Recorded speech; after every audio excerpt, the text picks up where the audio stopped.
اليوم مشينا لبريسا يانغ بيبل وين ستيفان قعد يفسر لنا في لي تكنيك دانترفيو وتعلمنا كيفاش ليزيتاب اللي ناخذوهم باش نعملوا عمل صحفي ولا انترفيو.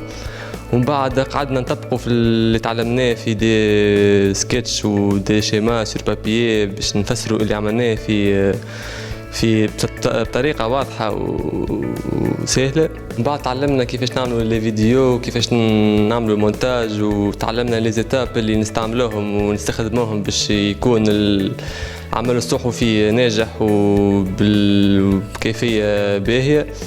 من بعد عملنا كيفاش نعملوا لي مونتاج ولي زيتاب اللي ناخذوهم باش نصوروا لي انترفيو.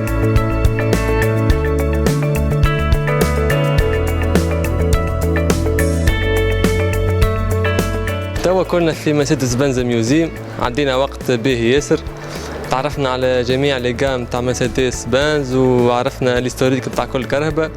زادوا مدولنا دي زاباغي ودي زيكوتور باش يحكيونا على كل ديبارتمون تاع كل نوع تاع كرهبة معين. في الاخر مدونا دي كادو سوفينير باش نذكروا الفيزيت نتاعنا.